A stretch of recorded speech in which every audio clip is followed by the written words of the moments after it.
my DG was unconcerned about that. So I was only advisor. I can't take the decision at that time. So if somebody jumped the jail wall, he will come to my bungalow. 13 life convict people. They took advantage of this overcrowding and they skipped the custody by digging the tunnel. Told us that he is not a terrorist. He is just a corruption fighter outside, and he was associated with so many NGOs. So today at Asianet News, I'm being joined by a man who knows India's most notorious cell, which is Tihar Jail inside out. He has also written a book on his extraordinary experiences from inside Tihar Jail in his book, which is titled Black Warrant. His book is also an inspiration for the web series on Netflix, which is also called Black Warrant. In 1981, he made a very bold decision to quit his job from Indian Railways and join as a legal aid in Tihar, also as a deputy superintendent. How his journey took shape later in the years to come, we are going to talk to him. So, sir, thank you so much and welcome to Asianet News. Thank you for coming. Sir, before this interview, I was definitely watching all of your past interviews to get a gist of who I'm going to interact with. And definitely I'm very thrilled for this interview. And the reason behind this is because this is the first time I'm speaking to a person who is the inspiration for a movie or a web series. And to be very honest, I must admit this, that today morning I read the complete 176 pages of your book.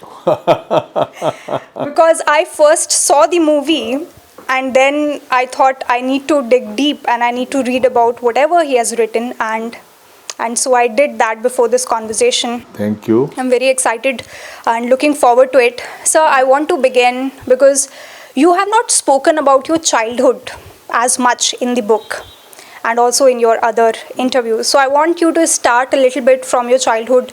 What was the atmosphere in your home like? How was your upbringing? How was your parents? Were they so strict? Tell us a little bit about your siblings, the complete atmosphere that you got in your house. You see, in my family, my mother and father, they migrated from Pakistan, Punjab to India in 1947 when this migration began. We were 5 siblings of our parents. We were 3 brothers and 2 sisters. Of course, we come from, you can say, from low middle income group family. My father and mother both were working with Indian Railway.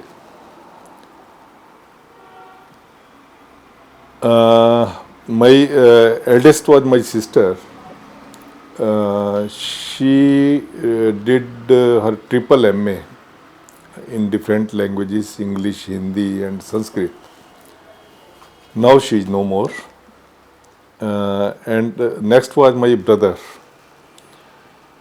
He did his BTech from IIT Delhi, and he was a known nuclear scientist of India. Thereafter, it was the turn of my elder brother.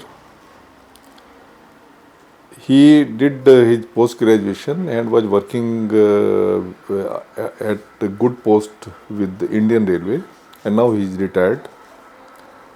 Next one was me. I was not, you can say, I was in our times, even if you are getting second division, you are considered as The average good student. yeah, I was average good student. Then last one was is my sister. She was teacher, and now she took premature retirement and living happily with her family. So I got this railway job in 1979 September. I worked there till you can say till 7th May 1981. I worked with the railway, and I left that job and joined the prison services as assistant superintendent in on 8th May 1981.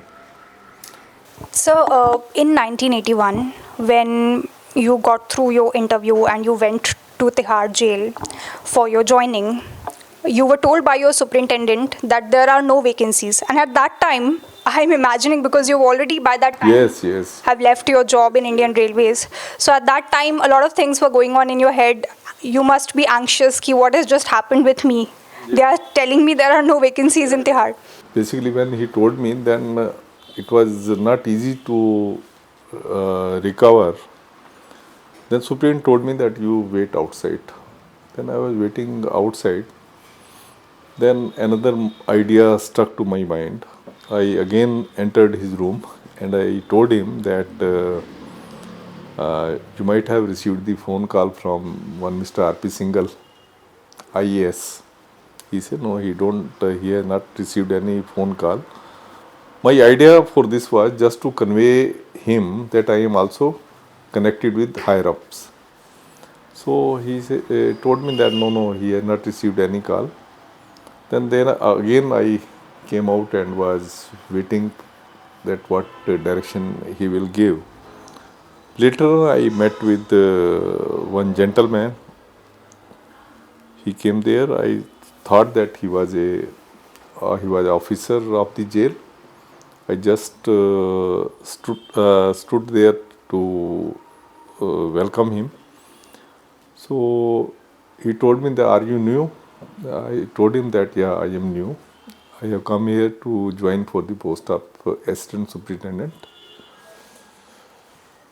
Then he further told me that, is he creating any obstacles for you? I told him, yeah, he is creating obstacles. Then he took their offer letter on which I was selected. He took that and went inside the room of superintendent jail and came out after around half an hour. And he was carrying this joining letter. So I joined on that day. Later on, I came to know that he was none other than Charles Sobhraj. Right. So he got jailed in 1976 and this happened in 1981. Yes. Right. So, one question that comes to my mind when I read the movie, watch the movie and read the book is that how a person, Charles Sobhraj, could live in the jail so comfortably without any foundations. He had guards at his side.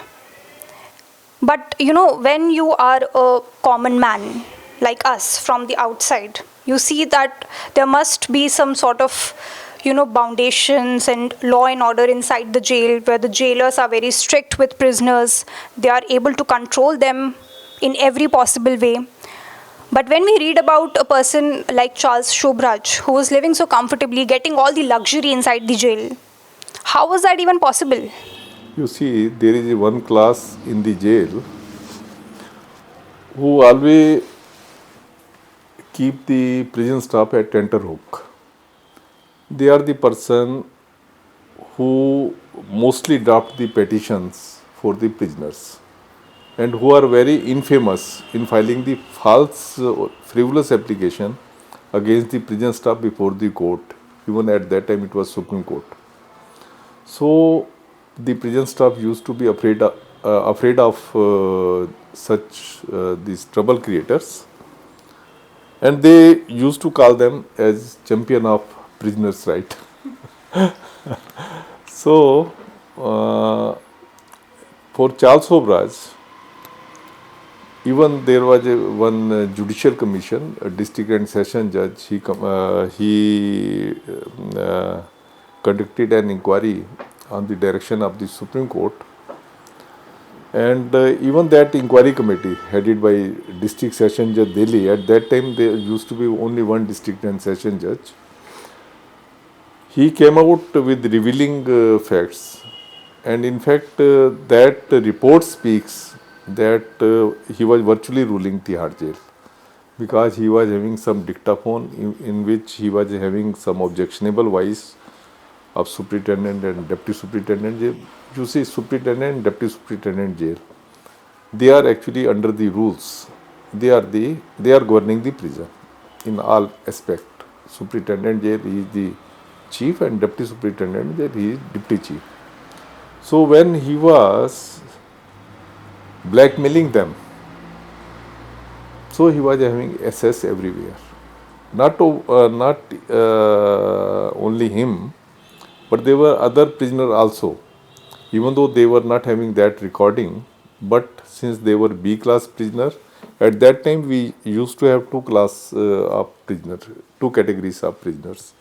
One was B class and another was C class. B class prisoner were those who at the time of commission of offense were, you can say, educated, means they have they have passed out graduation this degree, or they were income tax pay when they were arrested. So they were classified as B class prisoner and other were C class prisoner. These B class prisoners, most of the time, they consider themselves over the law. They will always try to browbeat the prison staff. They will consider themselves, if not equal, if not more than prison staff, they will consider themselves equal to the prison staff. So that was, you can see, the conditions when I joined there. Definitely, there were, headlines saying that Charles Sobhraj is ruling the Tihar Jail and all. But one thing I want to ask you, whenever any inquiry like that happens, is that not that the magistrate always listens to the jailer and the inquiry may get manipulated in some way? No, you see, whenever some judicial inquiry is conducted, they will hear both the side and then they will give their independent conclusion. So here also they heard this, they might have heard at the of the superintendent jail and also Charles Sobhraj and other prisoners. Then they must have arrived at the conclusion that he was virtually ruling Tihar Jail. Right. I want to talk about an incident which took place 5 years after you joined in 1986, if I'm not wrong, when Charles Sobhraj escaped the Tihar Jail. It is very interesting and also seems like a scene straight out of a movie, like how he could give sedative. But in movie, you will never find such type of instances. This was above movie. This was just, you can say, dream escape. True. But how did this happen? You were assistant superintendent at that time? At that time, I was assistant superintendent, and because of his this escape, then number of posts were created, and I was eventually promoted to the deputy superintendent post. Basically, on our law says that jailer is the host and prisoner is the guest while you are running the prison affairs. So most of the time there is family atmosphere in the prison. The prisoner will come to us, they will just talk to us like a my bap, like a father figure you are. So there are frequent exchanges between prisoners and the prison staff, but most of the time we consider that they are member of our family, bigger family, you can say. So How he could escape? in 1986, it was 16th March 1986. It happened like I was having the rest. It was Sunday. I was at my home. I was just watching the TV. In those days, there used to be a Bollywood movie. Once in a week, there was Bollywood movie on TV. We were just with family. We were watching the movie. So suddenly there was a breaking news, and in the breaking news, it was the speaker told that this one notorious prisoner, Charles Sobhraj, has skipped the prison custody from Tihar, and he along with 12 other prisoners, they are out. So if anybody is having any information about them, they may inform the police at so and so number. So they were displaying the number. So on hearing that, just I rushed towards the jail. I was residing about 12 kilometers away from the prison, jail premises. I went there. I saw there that our staff, basically on Sunday you are only having skeleton staff. So our staff were unconscious, and when we took search of them, everybody was totally, you can say, unconscious, not even semi-conscious. Even after, means we arrived there, I arrived there after, you can say, 2 hours. So they were unconscious, and everyone having 50 rupees currency note. So it means he left money as well. Okay. He bribed as well as give them this sweets laden with sedatives. So that was very, very, you can see, very, you can say, it was so shocking scene that thereafter, after some time, our Lieutenant Governor, our Deputy Commissioner, they all were there. Deputy Commissioner of Police, they all were there in the room. So that was so shocking. I stayed there up to, you can say, up to midnight. I was there in jail number 3. And you see, total 13 prisoners escaped the custody. Of those 13 escaped, 5 or 6 they were notorious, you can say. Raju Bhatnagar, Charles Sobhraj, they were notorious, and rest escaped just by chance. Okay. Because when they saw that the gates are open and they were drugged, then they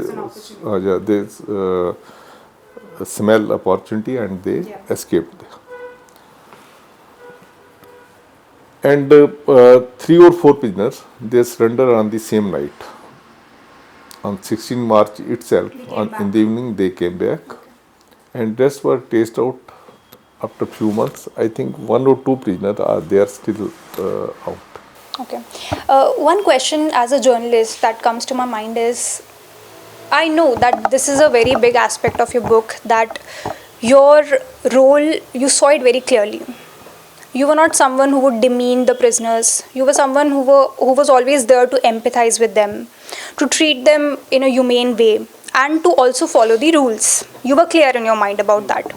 But don't you think in the case of Charles Sobhraj, you trusted him more than you should have? Yeah, basically, we used to trust every prisoner.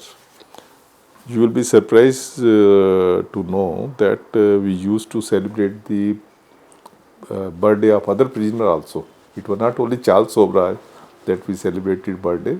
Just like to create the family atmosphere in the jail, family climate in the jail, we used to celebrate the birthday of other prisoners also. And when they are in shock, like suppose if someone is having illness in the family, we will help for better communication with the family. Or if there is some casualty in the family, we will be like a family with him. So basically he committed the breach of trust by escaping the... We are having trust in every prisoner, but it seldom happen that someone is breaching the...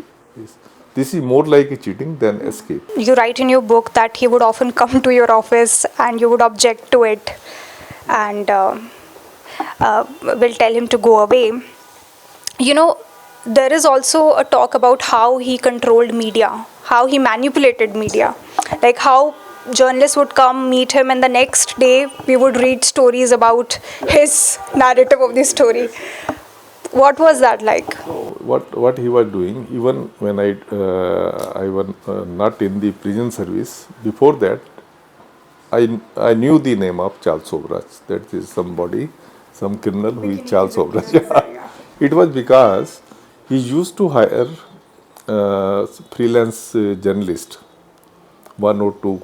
He will give them 50 rupees. At that time, he was giving 50 rupees. And you're talking about only Indian journalist or Western journalist also? Indian journalist. I knew one or two these journalists. He used to give 50 rupees at that time because we were the deputy superintendent used to be custodian of the prisoner money. Prisoner were not allowed to take money inside the prison. So whenever some journalist will come to meet him, he will tell me that please give him 50 rupees from my account, from his account. So we used to give money from his account to the journalist. At that time he used to give 50 rupees for per visit, and whatsoever he will tell the journalist. Suppose next day he has to attend the court, the journalist will be there in the court and he will just note down the proceeding, and in a freelance character he will pass that information to every newspaper. So in some newspaper there will be news, in some there will be no news, but he used to do this before every journey to the court. He would also boast about, for example, he told about how he spoke to Masood Azhar and took the undertaking for the security of the passengers on IC 814. What was that about? Because Indian Express, citing sources, said that it was simply exaggerated claims. He He had this sort of character to simply boast about. was a character, he will boast upon everything, but I don't think he was having any link with Masood Azhar. Because he also said he had conversation with the then foreign minister. I don't think. Okay. He also had friends inside the jail, and you write in your book Batra, Jaggi, Kapoor and Shukla. One time you got Shukla beaten up. What was that incident? Basically, the name which you have just taken, they all were B class prisoners. At that time, B class and C class, as I have told you. This Sunil Batra, Vipin Jaggi and this Ravi Kapoor, they have robbed the bank van, Central Bank of India. I think it was the first robbery of dacoity, the dacoity cum murder of this bank van. So far as this Prem Shankar Shukla is concerned, he was a big cheat. So what happened? Everything this started that once he was in the Supreme Court, and Supreme Court has also called me there. They have asked some question to the superintendent jail, and with his reply I was also in the Supreme Court. So what I saw there, that the escort party were not sitting with him. Basically they should sit with the prisoner as per the rules. So I told the escort, because escort was of Delhi, from Delhi police, I told them that why you are not sitting with this fellow? Why he is sitting in the advocate enclosure and you are sitting far behind him? So they were not knowing me. They asked him that who is he? So before me, he was just told them that he don't know. I say okay. Now I'll show you. Now I will give you my introduction in the jail. So when in the jail, when I came, I was, you can say, my ego was hurt that he don't know the jailer.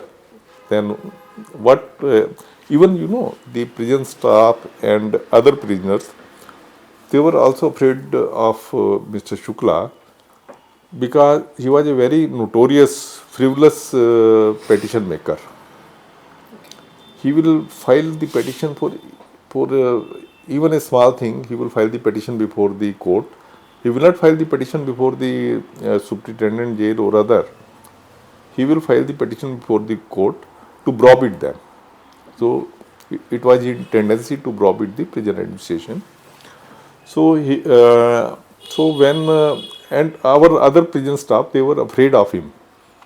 But you see, I was not afraid of him because I know that I am not doing anything which may harm me. So this the thing whenever he used to file petition or file a complaint for these, Most of the time frivolous. If you are filing, but he was simply exploiting the system which was yeah, he was simply exploiting the system because at that time he knew every jail officer. He knew that they are taking the money, so they were afraid of him. But when I was not at his payroll, so why I should be afraid of? So I told my some prisoners that teach him mild lesson. So they taught him that lesson, and thereafter, good thing happened. I was totally planned. I conducted everything in planned way. I when I got the news that there was fight between the prisoners, I called the police. When police was called, he understood that some game is going on. He analyzed the situation, and when police people came, they called him. He told them, "No, nothing has happened. Nothing has happened." They took his statement and they went away. Thereafter, he filed the petition in I think it was in some court, where he alleged that he was got beaten by Sunil Gupta. Then I showed them that this is his statement given before the police, and he was saying that nothing has happened. So his petition was dismissed. So it was for the first time. It was for the first time he was beaten in his own field. And was that the first time that you got someone beaten? Yeah, I think probably it was. Perhaps it was for the first time. And talk to us a little bit about that incident when you got suspended for 1.5 months when Home Minister visited. Basically, what happened that there were every day there were reports in the newspaper which suggest that on behalf of Charles Sobhraj, so many mishappening are doing in the jail. So in those days, I think it was the month of September. Some parliament session was going on, and in that session, our honorable the then Home Minister, he told the parliament that he will visit the jail and will give the fact check to the parliament. So I was aware that he may come any day, even though I was infant when I joined this. I was, you can say, juvenile when I joined the prisons in the prison services. And which year we are talking here? This was 81. In 81, you can say, yeah, same year. In 81 May I joined, and it was probably month of September. So I was duty officer there. I was only officer available there. So this gatekeeper, he came to me on that some sick fellow has come. He's saying that he is the Home Minister. I say, yeah. I was having apprehension that anyone may come. So I ran away toward the gates and received the Home Minister. I took him, I escorted him to inside the jail. Then the Home Minister told me that he want to meet the Charles Sobhraj. Where is the Charles Sobhraj cell? I took him to the cell of Charles Sobhraj. There I was translating whatever he was saying. But he showed some tantrum also before meeting the Home Minister, Charles Sobhraj. No, basically he was in his cell. It was, it must be the time at around 7 in the evening. Okay. It should be 6:30 to 7 in the evening. So he was in his cell. So when our people came to know that he has actually this Home Ministry has come, then he was locked up in the cell. So I escorted him to the cell of Charles Sobhraj. There he asked the Charles that how is the life here. He said, no, we are very relaxed.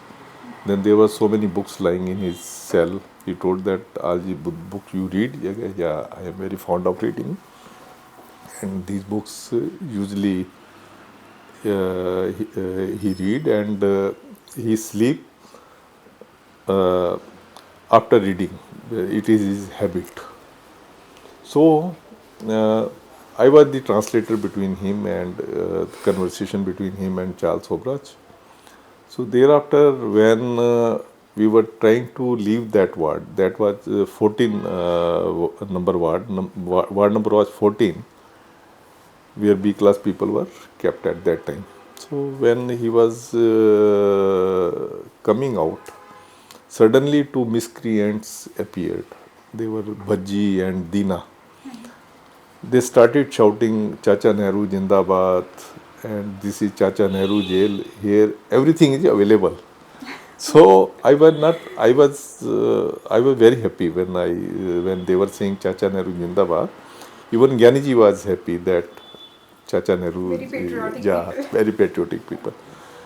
But on that day, before in front of my eye, nothing happened. We were there, and then he also visited another ward. That ward also we visited, and thereafter he left after I think 45 or 1 hours. He left the jail. Next day, even on that day, when my SP asked that what has happened, I was happy. I said that the visit has taken in very peaceful atmosphere, and people were saying Chacha Nehru Jindabad, and visibly the Home Minister was very happy. So they were also satisfied that even though this is a new guy, but he has taken everything. So after that, next day I came to know through this Indian Express that there was, because Indian Express was after Tihar administration. Daily there used to be some news about Tihar at that time. It was called Tihar Express. It was called Tihar Express. Yeah. So next day when I read the newspaper, it was the news was there that when Gyaniji was visiting the jail, he was shown the bottles of liquor, empty bottles of liquor, and he was told that here every narcotics is available. On the very next day, the prison administration took action against me. I, along with another assistant superintendent, he was very senior assistant superintendent, he, myself, and 3 this warden staff, they were suspended. So when we were suspended, again there was big news in the newspaper that our name was there that this has happened. At that time, when this news came, then Charles Sobhraj, he came to me. He expressed his shock that what has happened, and he also told me that if I required anything from him, Monetary wise or? yeah, monetary, what other he can give? Yeah, Only monetary wise he can. So and you got angry at that point. and I thank him that at least you are thinking about me. So thereafter I left the jail. Thereafter this around 45 days I remained suspended, and then in between I was called by our DIG prison at that time. He called me. I went to him and I explained to him everything. Then he took me on duty. So how was your tuning with your superiors? Like superintendent, wardens also? It has always been the best of, you can say. But when I was not having any, you can say, wrong thing to be done by my subordinate staff, they were not either happy with me, even though I was very well behaved with them. But since I was not allowing any misdeed by them, so they were not very happy with me. So my relation with my co-staff member, that was also very nice, because it was my principle that I was going on my way and they were having their own ways. You also talk with high regards about Kiran Bedi ji. Yeah, Kiran Bedi, she joined the prison service in 1993. She was posted as IG prison in 1993, and basically you can see she opened out the system, the prison system, which was hitherto closed. He opened out it for the press, for the public, she started this community participation in the prison reforms. Uh, People having yoga, meditation qualification, they were coming to the jail. People who were teacher outside, they started coming to the prison to teach the prisoners. So at that time, these are simply, basically these are the reforms. And she started this as a movement inside the prison. Earlier they used to be like, if I believe in reform, what is reform? Reform is that if you are going on the right direction, if you are giving the prisoners their rights, as per the jail manual, that is the biggest reform. If you are respecting their rights, that is the biggest reform. Plus, if you are doing other thing also, then you become that this reform become a movement. And if public is participating in that, and you are giving this press coverage, etc., everything, then she allowed the press at every you can say, at every moment, whenever we were having big this meditation course, yoga course, or other courses, she used to invite the press, and they will cover the program. They will interview the prisoner, and they will tell the public that what is in reality happening inside the prison. One of the things that you write in the book is about how the what is that Numberdar, I think. Numberdars are the people who are convicted but have shown good behavior in jail, and now they have been given some sort of responsibilities to ensure peace and tranquility inside the jail. How is it possible that these Numberdars are also able to cancel the warrants? They are cancelling the legal warrants. Basically, these Numberdar, this was the system at that time prevalent in the Punjab jails. So, the Numberdar are the public servant. They are chosen from the convicted person. They are the public servant. They were holding the status of public servant because if they do any misdeed, then only punishment which you can give them was just to this withhold their public servant status. They were not eligible for any this punishment which you are giving to other prisoners, general punishment. Only the punishment you can give was to forfeit their Numberdari. So I observed at that time that these Numberdar were working as a conduit between the prison staff and the moneyed people. And they were extorting the money. They were beating the prisoner to extort the money or to extort other things. So when this was happening, then I got a chance in 1988 to frame the prison manual. So in that prison manual, prison manual of 1988, this public servant status of the Numberdar, that was abolished. So that was a very good thing. And because of this abolition, some prisoners were against me. Staff members were, naturally they were against me, that because they were the conduit between in these illegal activities. So in 98 manual, this system was abolished. Another question which I want to ask you is how poor people do not have access to legal aid. Now I know that when you were in jail, you tried to help them out. You tried to set up a legal facility for them. But do you think the current state of Tihar Jail is up to the mark and people are getting access to legal aid? You just see, if you will go through this NCRB statistics, National Crime Record Bureau's statistics, you will see that 80% of the prison population, they come from the poor background of the society. Poor background means that their yearly income is less than 1 lakh, means 8,000 per month. So such people, they are dependent upon the legal aid services of the states. And this was the position when I joined. And even now, you see, after I am retired, I am practicing, even now the situation is same. the percentage of such people is 85% or more than 85%, you can say. So for them, I think it was very prudent and time-tested idea at that time when I started this legal aid, 1983, you see. In 1983, I started this legal aid schemes, and after this 1983, at that time, this was very novice concept that you are having legal aid scheme for the prisoners inside the. So now you see, in today context, if you see that now every jail in Delhi, if you are having 17 jail or 16 jail, every jail is having legal aid cell.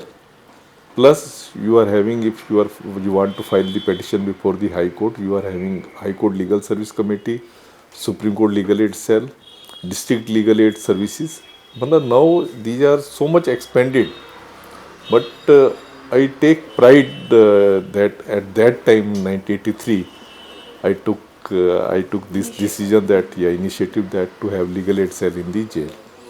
So this legal aid cell, this is the very necessary component of the prison management, because if someone has to file the appeal against the conviction, or if someone want to file appeal against the bail rejection, then these legal aid services are very handy to him.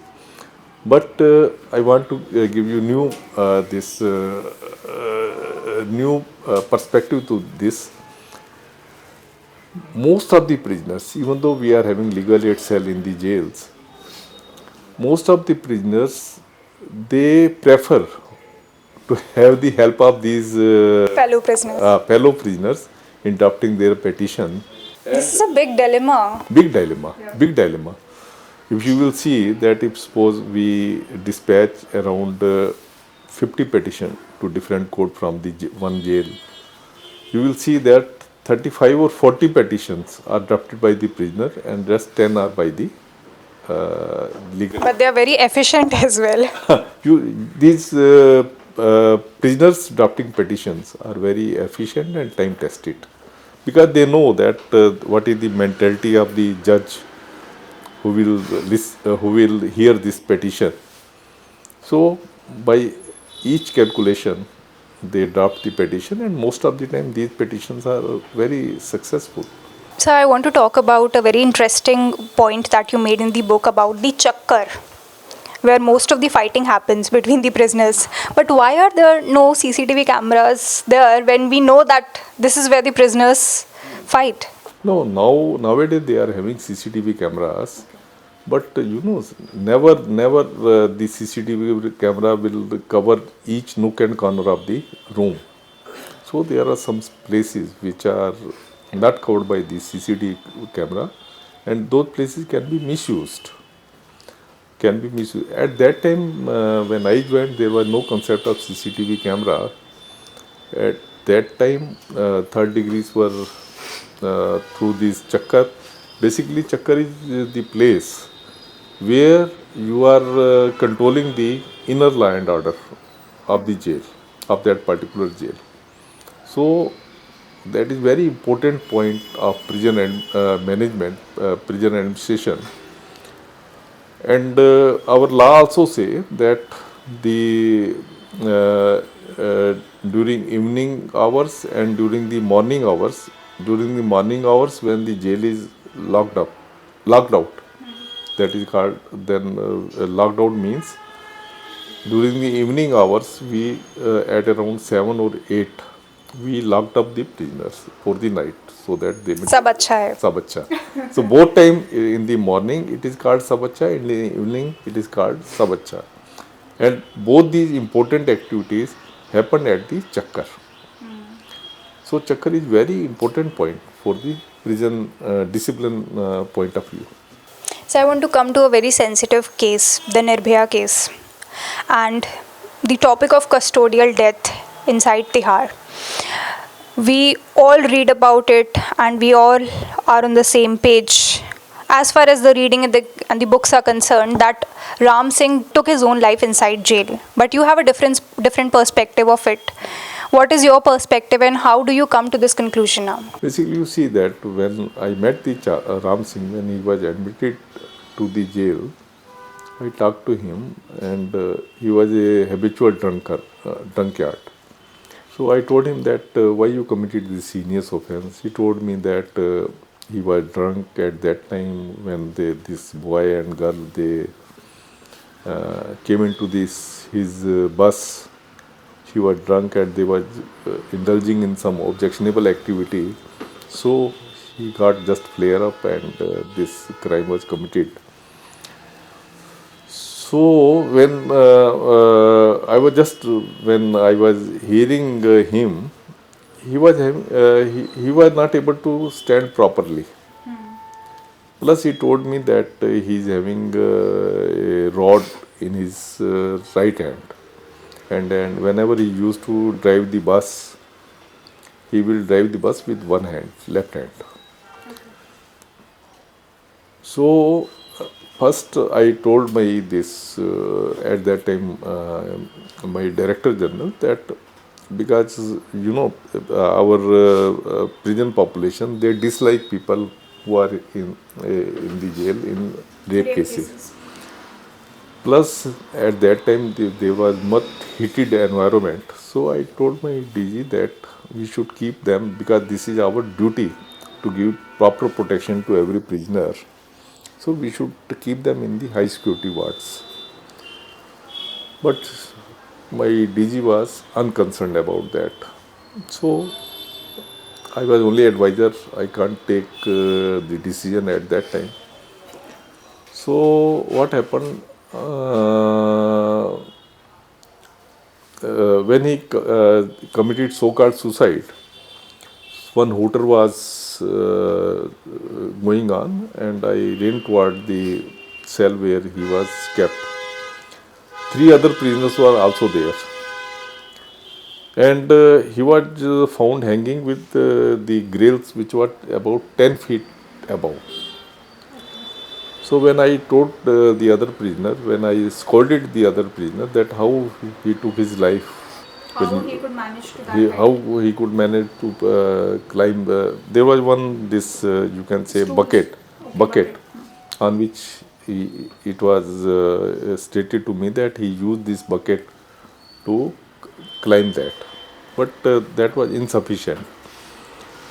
So he was just, I think he was 5'6", 5'7", his Ram Singh height was there, and that bucket should be not more than 2 feet height.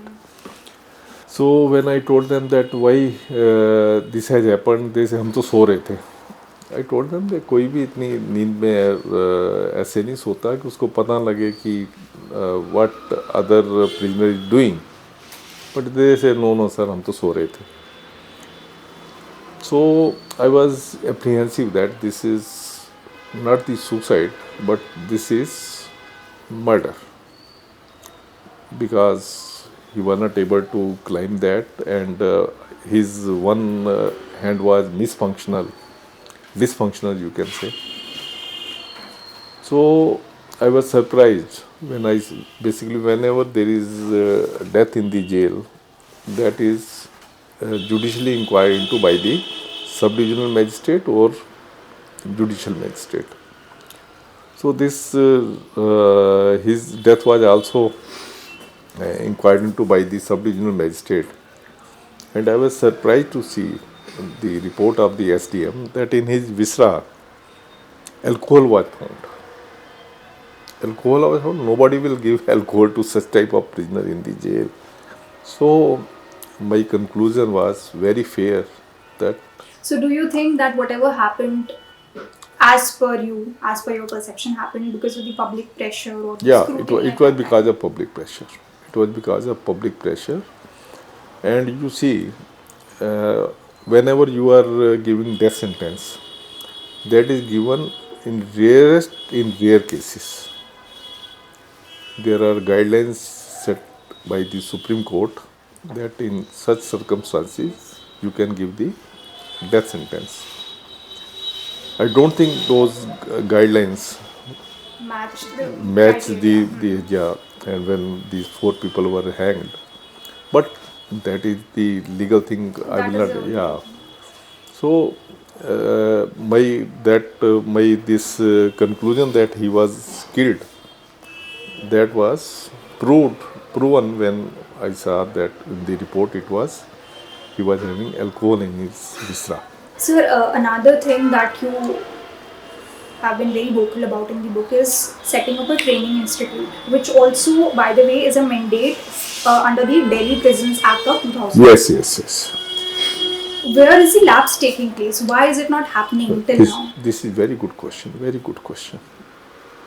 Basically, you see, when this Delhi Prison Act 2000 was being framed, I was representing the Delhi prisons in that.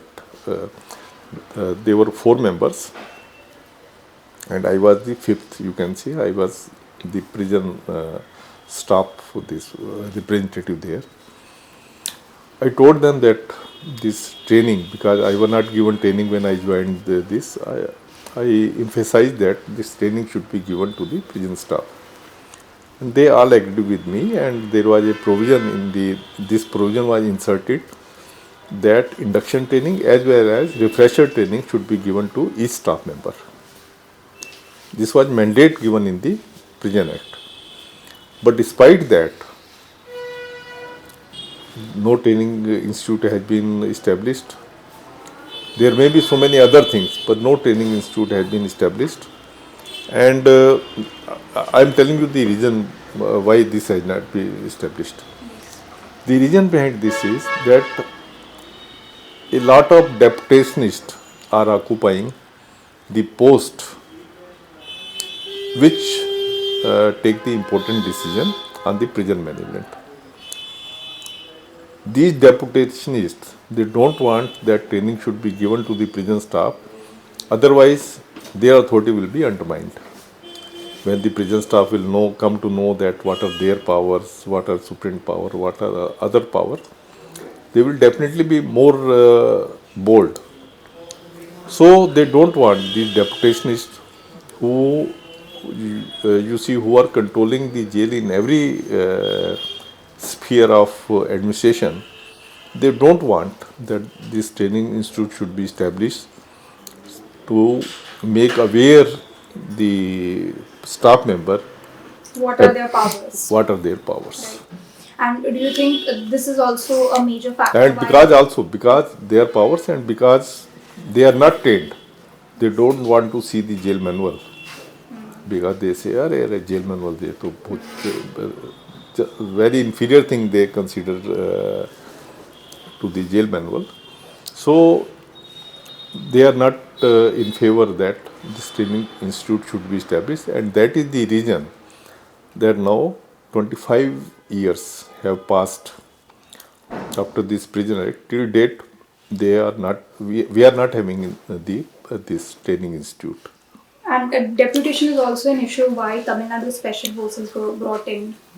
Yeah, the high security forces. They were brought in because the government think that they are more efficient than the prison staff, and just to create communication gap between the prisoners and the staff, they were brought in, and they outnumber the prison staff.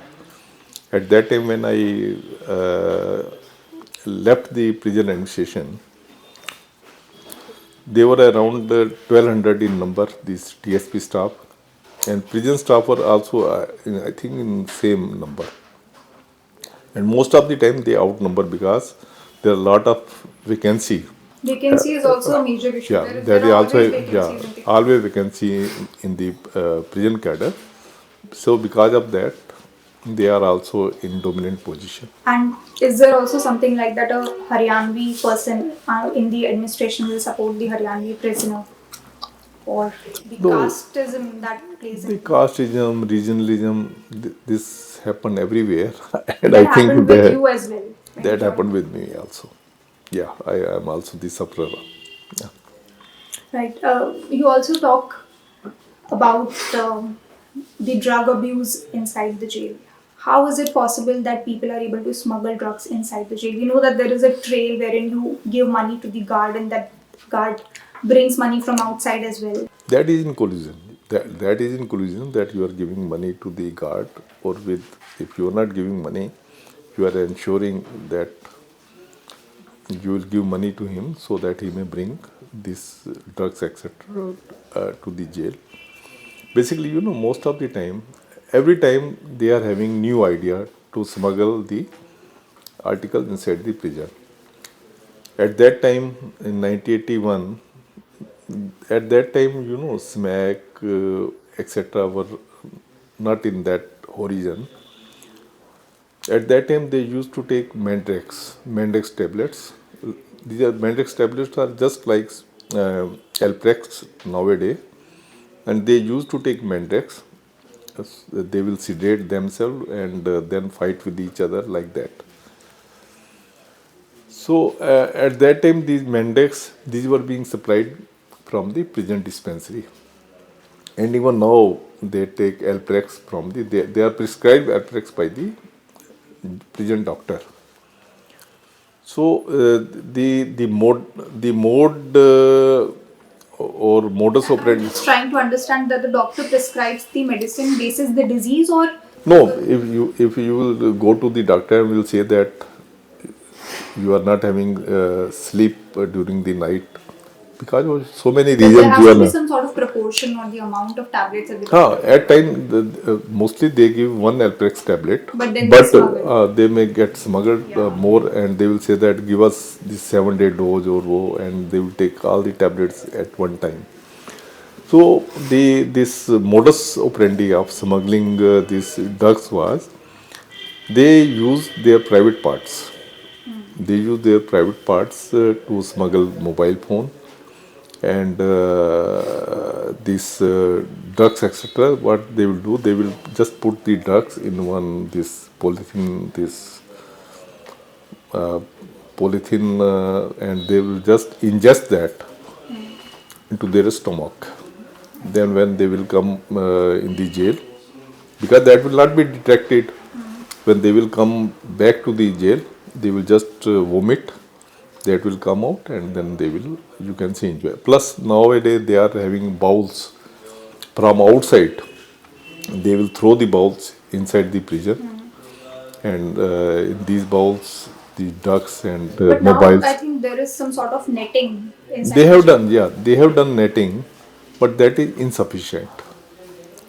Because that netting is also dangerous. That by using the end, they can climb the wall. They can jump out. Improvise they can. So most of the time it happened because of collusion with the staff, and if you see gangster is there, because of caste consideration, regional consideration, so many considerations, they will acquire these property article in their cells. Okay, sir, tell us honestly. You have already written about this in the book, but you also received threat from someone. Yeah, I also received the threat. This murder will come to me. They will indirectly say that, sir, we have not murdered the cat or dog outside. So they try to threat me. Even I got threats from Chota Shakil from Dubai, where he threatened me that मैं आपको देख लूँगा, कब तक छोटा राजन को जो है बचा के रखोगे, तो like that. Then But you never scared of all these threats because you had family. Yeah, I had family, and my family, my bungalow was located just near the jail wall. Yes. So if somebody jump the jail wall, he will come to my bungalow. Right. So I was this threatened, but I was having no other option. But I am a firm believer in God. This whatsoever God will do, that will pour my benevolence. So I am firm believer in this God justice. So even though I was threatened, but I never hesitated in doing good thing. Okay, just in brief, if you can tell us the anecdote, how the seats of Janata Party were sown inside the Tihar jail. Basically, you see that our this Tihar at that time when Janata Party was formed in 1977, or you can say 1976. At that time, the capacity of the jail was to keep 1,273 prisoners. Exactly, this was the capacity. That is both men and women. Men and women. Okay.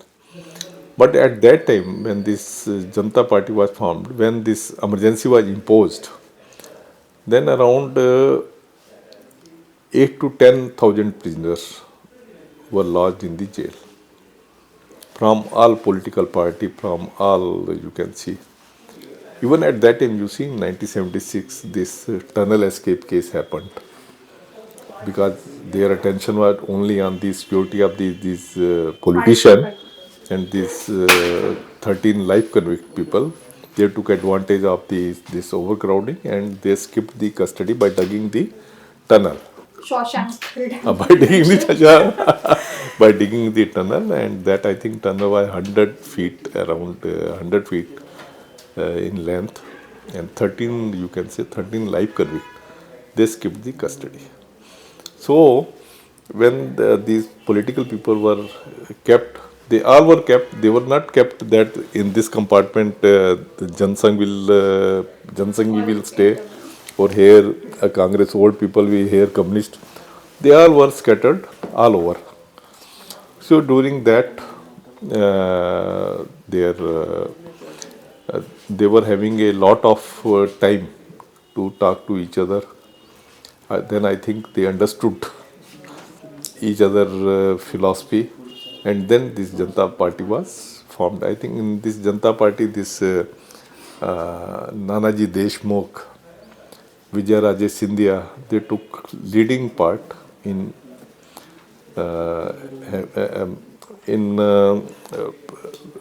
diluting their party philosophy, and that all happened under the garb of yoga. under the garb of yoga. Yeah, you were very correct. Nanaji Deshmukh, he was very fond of yoga, and he will teach the yoga to everyone there. Right. The JNU students' jailbreak is very famous, and how it happened. If you can tell us briefly, and also tell us if that is possible now. I don't think that's possible because there were some changes made Yeah. in the protocols. Basically, in those days, I'm talking about 1983, 82. As I have told you that there used to be two classes, B class and C class. B class people used to have one-to-one interview like we are sitting. Whereas C class interview, there were iron grill between the visitor and the inmate. So when JNU agitation people came, basically, we are very lax when any agitationist is sent to the prison. We are very lax in administering the jail manual to them because they are not criminal. So we were also relaxed with them. So what they did at that time, they were having face-to-face interview. What our people did whenever someone was taken inside the jail, we used to put one this seal on the wrist of the visitor. So that shows that he is a visitor. If he is having that seal on his wrist, we presume that he is a visitor. But side by side, this prison staff, they should be vigilant. There should be due vigilance there. But where that has gone, I can't comment now. So when visitors leave the jail, what our staff will do, they will just see that seal. They say, "Jao, jao." That you are the visitor. So what they did, that the visitor seal was embossed upon the seal of the inmates, and they all because, for convicts they are required to wear the uniform. But for undertales, they can just like be you and me, civil dress. So uh, everyone was having this seal, these inmates. So they all cheated the system and escaped. So what happened that our law say, our jailmen will say that we will hot chase when some escape happened. We will hot chase the escapee. So we went we with their custody warrant. We went to their hostel. Some women they were having Vajanti Mala, Hema Malini, Sadhana like that name, because police was having no mode of this verifying that whether he is identifying them. So when we went to the men part there in JNU, they were having Devanand, Dharmender, like the Amitabh Bachchan, like that. So we were unable to identify them. We came back empty-handed. So they just cheated the system. You know, whenever escape, there are no daredevil escape like it happened in Chhattisgarh or Jharkhand or in Punjab, where 40, 50 people armed with rifles, they will attack the jail and rescue the prisoner. But most of the time in Delhi jails, because we are having sufficient force to repel that attack, most of the time in Delhi jails, they are cheating the system. Like you may say this Charles Sobhraj case, Sher Singh Rana case, where this fake policeman came there, or like any other, most of the time. And like the killer of Phul and Devi. Like yeah, Sher Singh Rana case. Yeah, I told them the fake policeman case they came. So they are cheating the system. But that Phul and Devi's killer case, it reminds me of how the jail staff is also very scared of the courts, because that fear somehow led you to misinterpret that this. Yeah. Basically, you know, Talk to us a little bit about that fear. It is. You see that if we talk about Delhi jails, here around 82% of the prison population they are under trials. Under trials means we are the judicial custodian of that person. Judicial custodian means in every practical aspect he is in the judicial custody. He is in the control of judiciary. Whereas in case of convicts, we are the controller. He is in the state custody. He is the state property. So you see, hundreds of prisoners are daily produced before the court. And if you fail to produce anyone, you will get show cause notice from the court, and you can be badly hard up by the courts.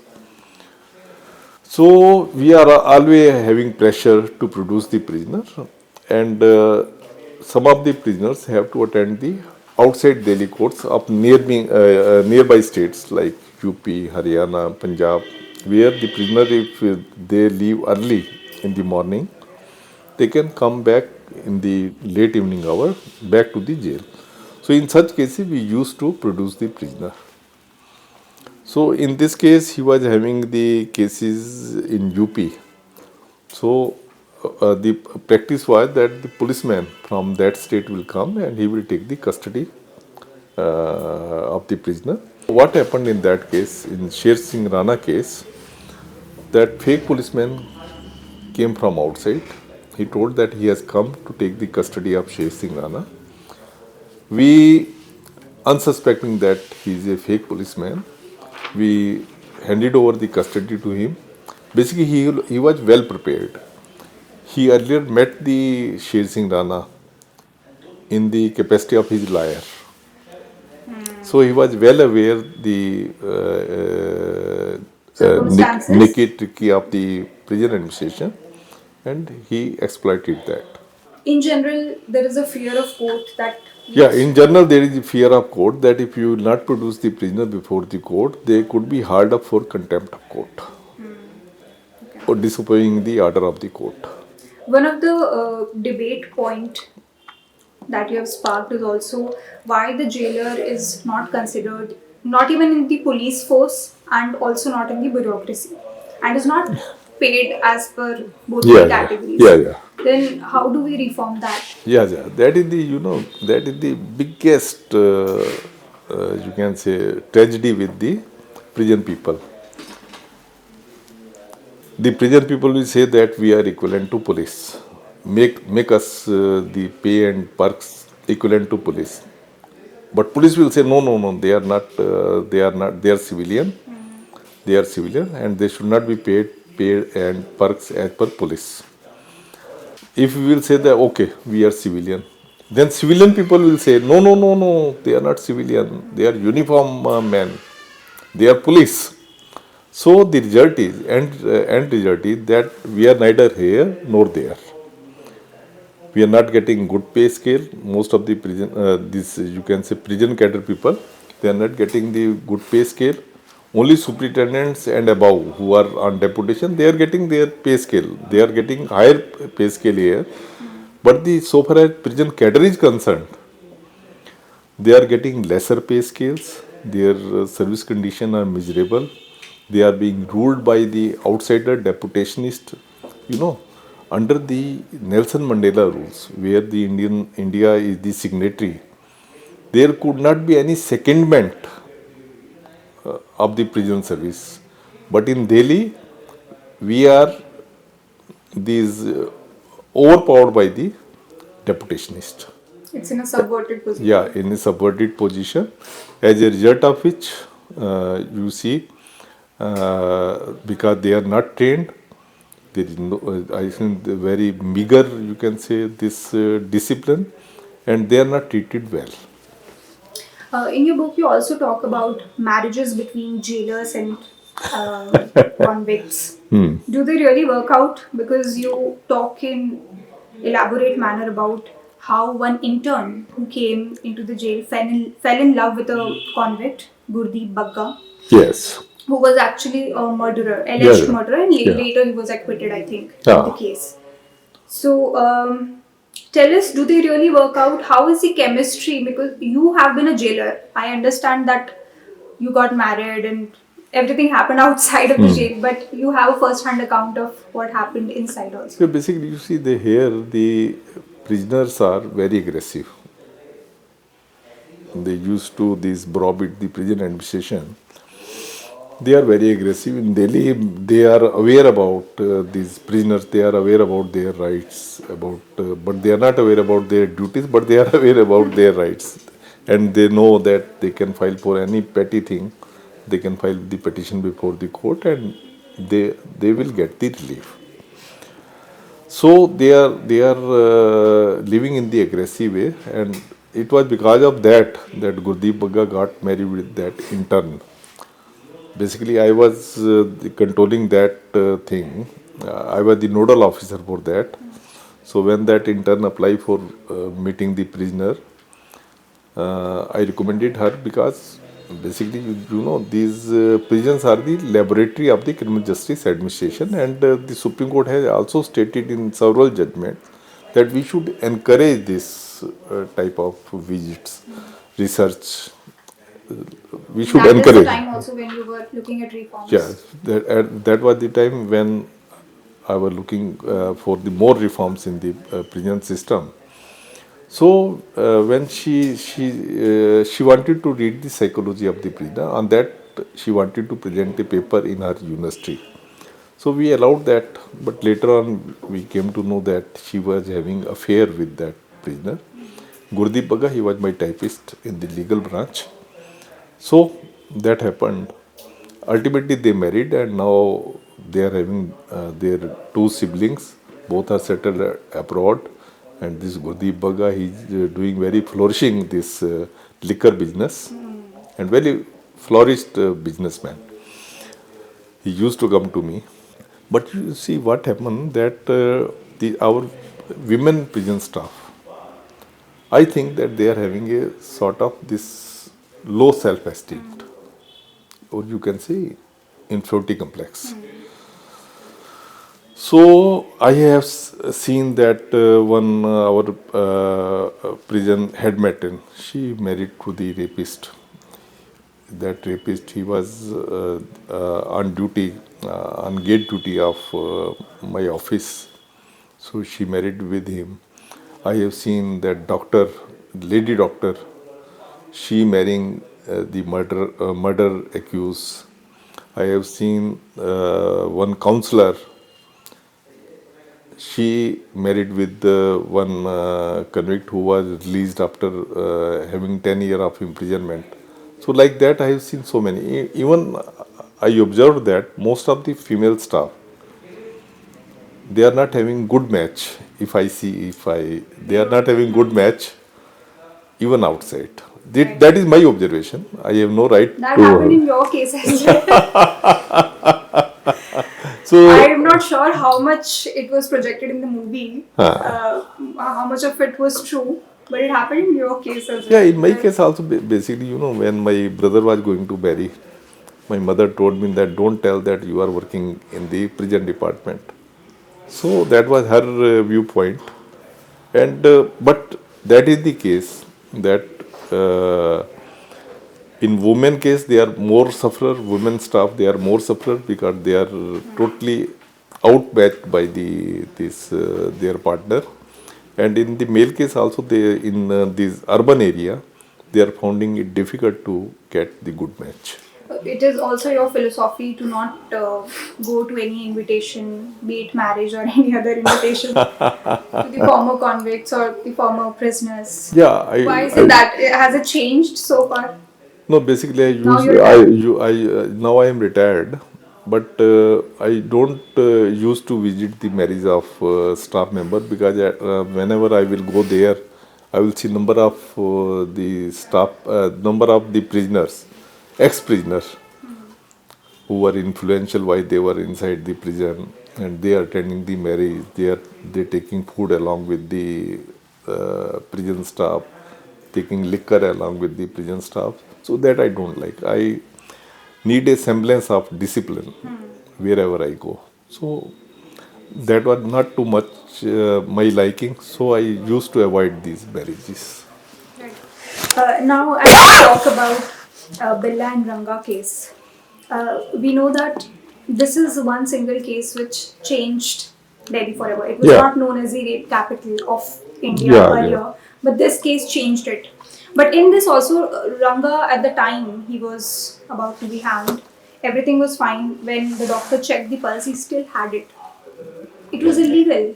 It was illegal how the hangman went in the well and pulled the leg to ensure that he was dead. No, It was inhuman or it was against the you may protocol. say it was inhuman, but our this Black Warrant say that you hang so and so person till his death.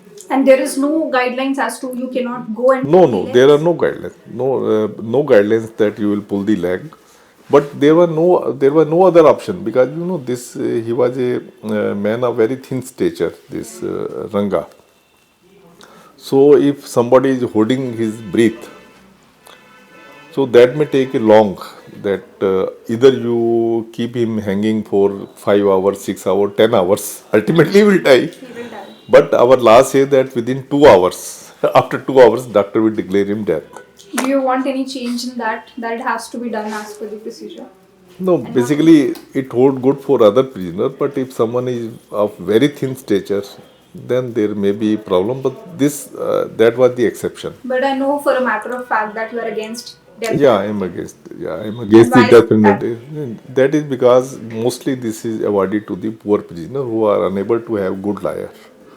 I want to And know. plus, you see, our system is such that even for these theft cases, it is going year after year. I read somewhere that it take 25 years in completing one this robbery case. So first you improve our system. Only you should not have this death penalty. But you should improve your system. You should have time-bound disposal of the cases, so There are that currently more than 4 crore cases for pending. 5 crore cases, Yeah. currently 5 crore cases which are pending before various courts. And when I joined the prison services, at that time the number was 1 crore. Now with the increase of judges, the case is also number of cases is That's also ironic. increasing. Yeah. But after this execution, I think in 2014, Supreme Court judgment said that postmortem is important after the hanging to Yeah, ensure that there was yeah. nothing. This is the improvement. This is good improvement. Basically, I have heard about the cases that when somebody was hanged, his head was above and his body fell down. So to ensure that hanging is done as per the rules, these are very good direction by the Supreme Court in Shatrughan Chauhan case, where now the post-mortem will be done of the body to see that this execution was carried out as per the provisions of the jail manual. But still, we are suspicious if everything will be in limelight and nothing will be covered up. By the way, I also want to talk about the recreational activities. You pointed that one case where a Norwegian person, Yeah. Leo, Yeah, that is talk to us about that recreational activities. yeah. Which Basically, you see that full-fledged this meditational activity was introduced in the jail after arrival of Madam Bedi. Before that, everybody was doing some type of this activity, but that was not at that she time. implemented. Yeah, she implemented and she put it in the rule book. Earlier, it was not in the rule book. Only function of the jailer was to have the safe and secure custody of the prisoner. She put it in the rule book. So what happened that Leo Gaznier, if you want, I can give you letter written by him that in what way he was transformed by the meditation courses in the jail.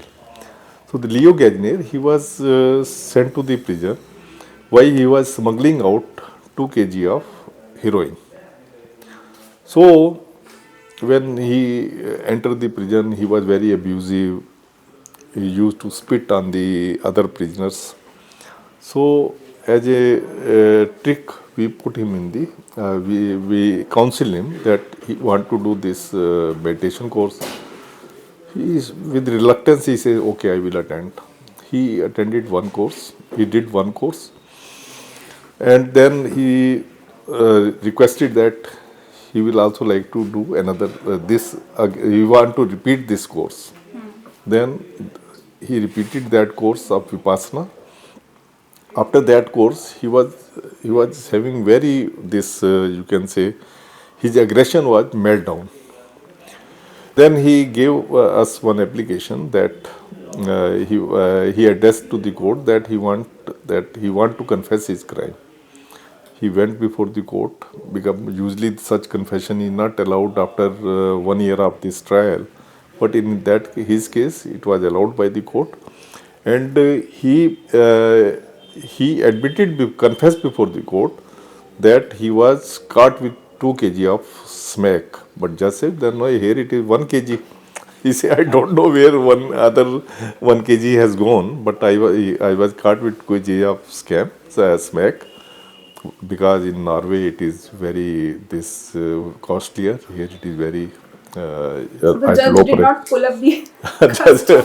Yeah, that might have happened, but so far as it was concerned to that prisoner, he told that prisoner that you could be you could be given 10 year of minimum sentence as well as 1 lakh of this fine.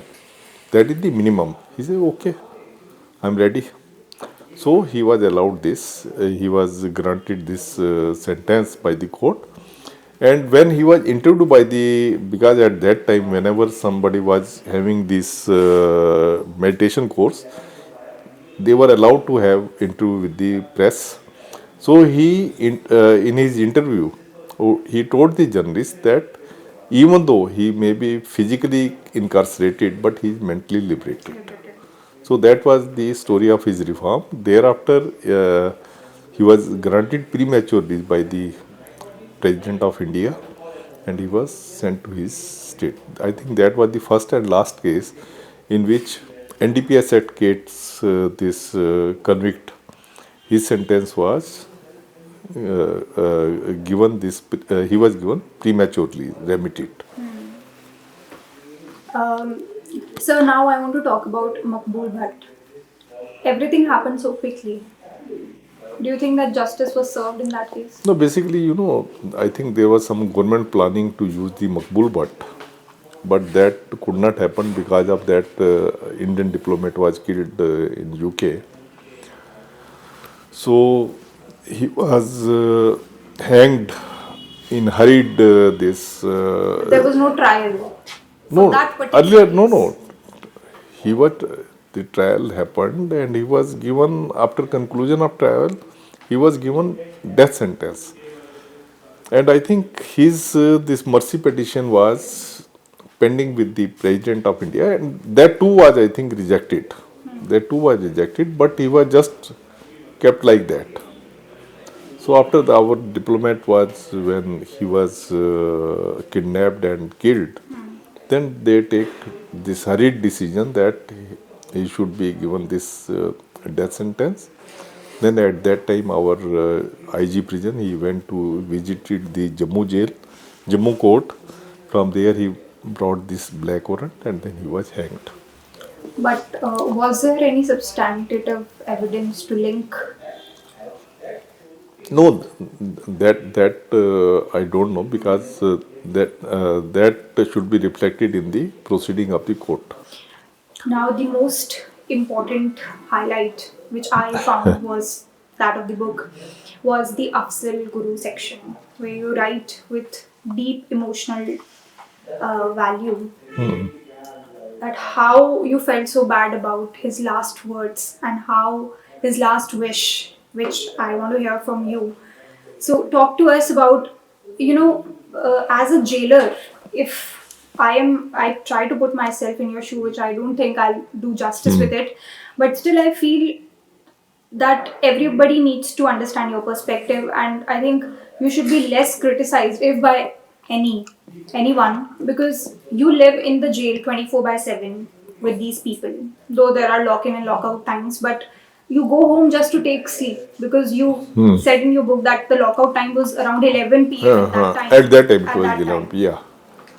What was your bond with Afzal Guru A, and what was his last wish that he asked from you? Basically, for Afzal Guru, the man of the show is superintendent jail, as he has to perform every activity concerning this hanging. But I was deputed by the prison headquarters, being law officer, to be present there. So in Afzal Guru case, he was not having any last wish. Basically, last wish mean that if you are having any movable or immovable property, you can tell this, explain this before the magistrate, who will record your will, so that after his demise, the property could be appropriated in that fashion. So that is last wish. There is nothing like that. If he will say that I want to eat biryani or I want, nothing like that. But That tea is under the protocol. That is you mis asked. that tea is under protocol, because every prisoner is given tea in the morning, and in that case also he was served tea. Thereafter he asked for one more cup, but by that time that tea man has gone. Plus this hanging is time bound process. You have to complete everything in the time bound manner.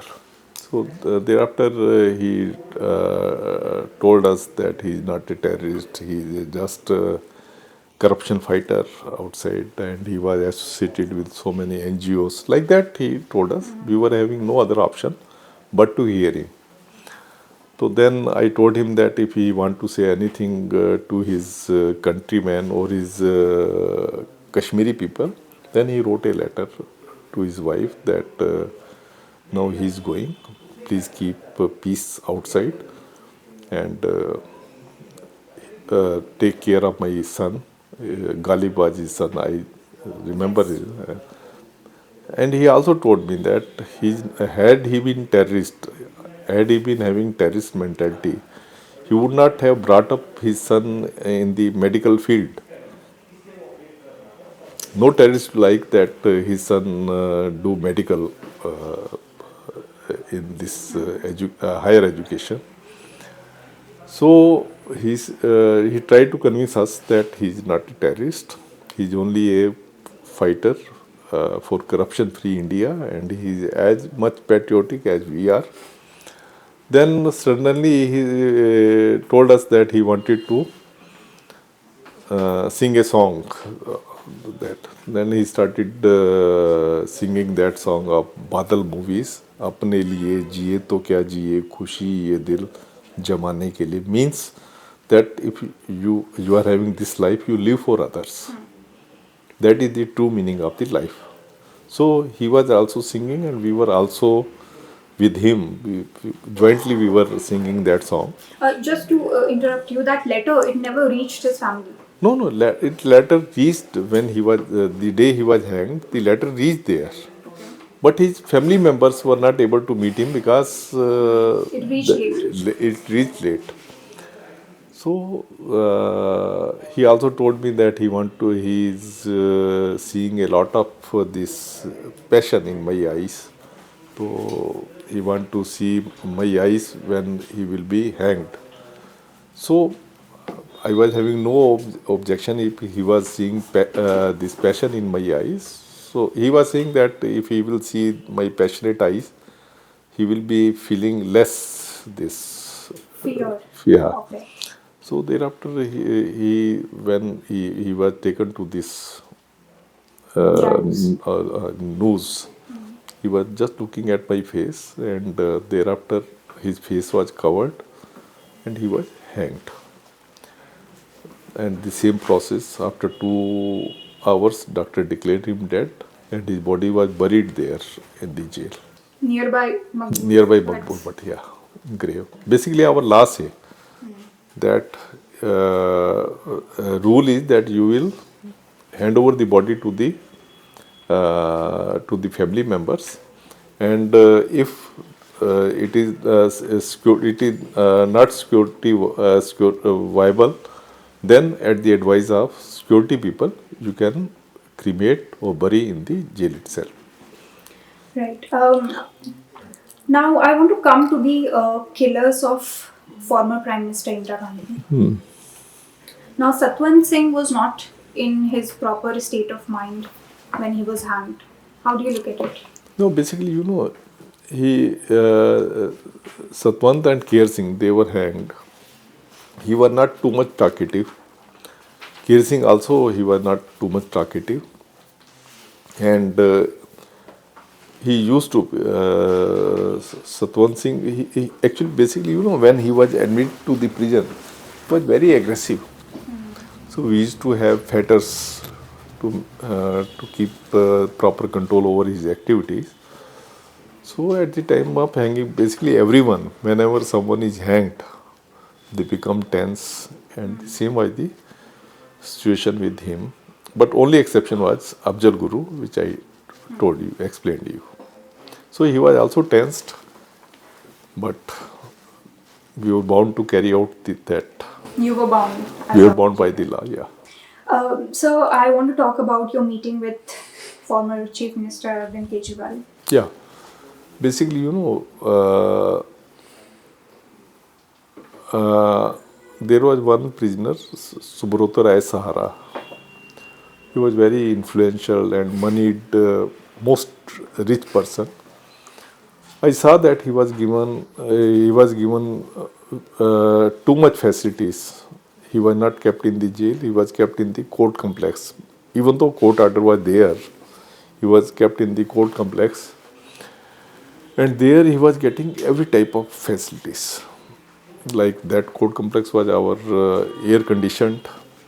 So I saw that at several times I saw that a lady from Sahara Airline, they were visiting him, and so I understood that what is happening. So I tell the DG prison, but he was in cahoot with that. And the name of that person, the DGP at that time? That was, I think it would not be proper to take his name. So they were touching the feet of our senior prison staff. He was the senior most. He was touching the feet of the Sunetra Chowdhary. So that was, not digestible to me. So I went to CM. First, I went to the jail minister because he was elected as MLA from my constituency where my house is located. So I went to him. Then he took me to the chief minister, this residence. So your constituency MLA, you're talking about Yeah. Sisodia? No, this, yes, Satyendra Jain. Okay. I first met Satyendra Jain, then he took me to the office of this chief minister. Then Rahul Mera, he is also my friend. He also spoke to the CM. Then CM called me at his residence. I told him that this is happening in the jail. Then he told me that, can you take video of that? I said, I am not able to take video for that because I am not in such a position that I take video and pass it over to you. Then he told me that in that case, if we suppose we took surprise search of that place, then the superintendent jail will in trouble. You are saying about DG and other officers, they will be untouched. I said, no, you inquired that. You asked the superintendent jail why he is getting everything in the jail. Then he will tell you that it is on the behest of Director General direction. He said, no, this will create problem. So later on, I came to know, then this DG, he told me that तूने यार उस गरीब आदमी को फंसा दिया. And he told me that why you went to the jail minister. I told him that he is from my constituency and I know him very well. So I went to him. Then he told me that तूने उस गरीब आदमी को फंसा दिया. Means there was some transaction between this and that person. And later on, when he was commissioner of police, at that time CM was used to abuse his predecessors, every police officer. But he, I think, arrested 3 or 4 MLAs of the Aam Aadmi Party during.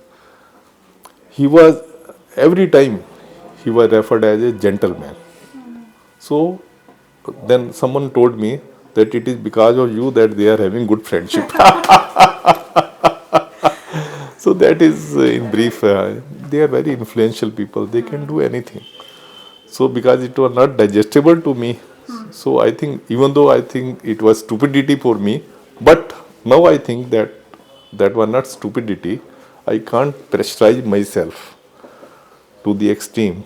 So it was good that you should speak against the latent this corruption everywhere. But what are your plans for future? We know that you are... Yeah, I am practicing here now. I am practicing in Delhi courts, High Courts, Supreme Courts, and I am doing a lot of other social work. Are you also looking to work to bettering the administration at Tihar, where you spent 35 years of your life? No, basically, so far as this, I was also involved in the framing of Delhi Prison Act and Delhi Prison Manual, as well as Model Prison Act of the central government, which is now called Delhi Prison Rules. So I think by that, the things should improve. But I don't think that this deputation culture will allow any reformation in this system. I'm not hopeful. So I want to talk about a lot of other topics, but hopefully we can do that in another podcast. Sure. At your disposal. At your disposal. Thank you so much, sir. I salute your bravery that you, after retirement, I salute your questions, the question which you have framed. Thank you, sir. They were less of a confession for me from you, but it was rather spotlighting the issues which are plaguing our Tihar Jail. Thank you very Asia's much. largest. Thank you. Thank you so much.